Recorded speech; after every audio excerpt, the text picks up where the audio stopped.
Do you ever find yourself worrying about maintaining work-life balance? Is that even possible? When so many people might be demanding so much from you. Licensed professional clinical counselor Allison Kaur is here with us this afternoon to offer some guidance. Thanks for being here today. Thanks. I'm so excited to be here and talk about work-life balance. We're all trying, right?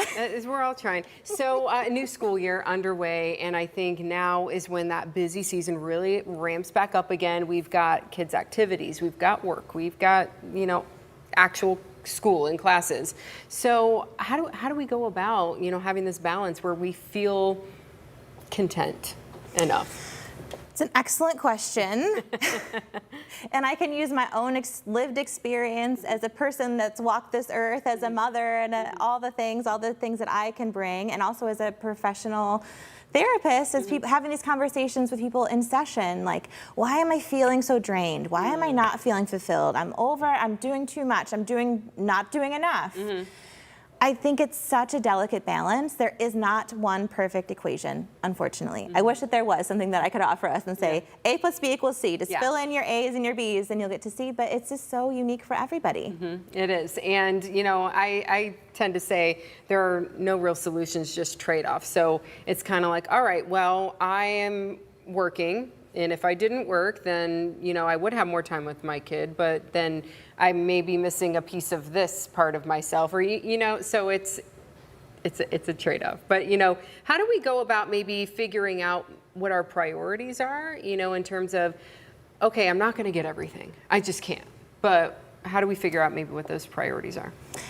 My first recommendation would be to slow down. And give yourself an hour. Give yourself, I don't know how much time, an afternoon, just to sit with yourself and be like, where am I? What are my core values? What is really important to me? Where am I even going? How do I know if I have work-life balance? What would that even look like for me? Because I think sometimes we're just operating so quickly. We're doing the next right thing. We're looking at our calendars and we're like, okay, next, but we don't have that overview of our life to say, am I going in the right direction? So that would be my first recommendation. And that can be in a therapist's office. That can be by yourself walking in the park. That can be driving in the car. Just having that intentional time to just shut off the noise and think, what is it that I actually value? What is it that I actually need first? And then once you have these, unfortunately we cannot have a list of 15 things that are very important to us. Maybe we take our top 3 and we say, okay, it's really important to me to do this, this, and this, and then we can develop an action plan. Okay. But again, if we don't know where we're going, how will we ever get there? So we got to slow down. Got to slow down. Okay, that's a good starting point. Okay, maybe then we figure out, all right, I think I know where I'm going. How do we then develop that action plan to actually execute this?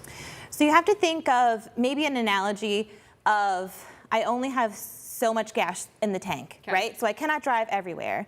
So you have to say, this is my first destination, this is my second destination, this is my third destination. If I get to any other destinations and there's still gas in the tank, great, it's like a bonus.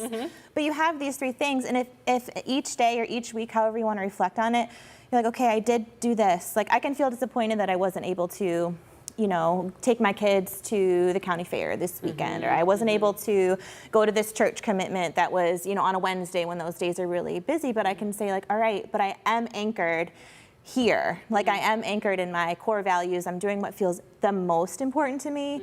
And then again, we kind of let the rest just go. If it happens, it happens. Great. Yeah, I think that was one of mine from over the summer. We didn't get to the county fair, and I was bummed about it. So there is, that mom guilt, spousal guilt too, just not being able to be there for everybody all the time. And I think a lot of times I fear, I don't want my daughter 25 years from now going to see you and say, my mom screwed up. So, I think, but at the same time, I'm like, they say about the oxygen, you got to put it on yourself before you can help somebody else. So how do we know if we're going in the right direction, or maybe if we're not?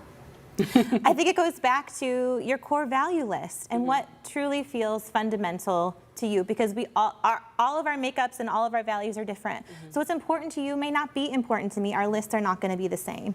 But again, I feel like we need those anchors to say, I'm getting where I need to be, and maybe my expectations need to shift. Maybe my perspective of what I'm able to do during this stage of life needs to match what is actually practical for this stage of life. Because I feel like a lot of times our own guilt, our own disappointment, our own sadness can be because of those mismatched expectations. And it might be only our own, and our kids and our spouses may not be feeling the same way necessarily. So, okay, all right, we're going to slow down. We're going to figure out where we're going and what our priorities are, and then then we can map out that road plan, and then we can get to those places with only the gas that's in the tank. And then everything else that happens is great, right? A bonus. That's right. All right, great tips, Allison. Thank you so much for being here. We appreciate it.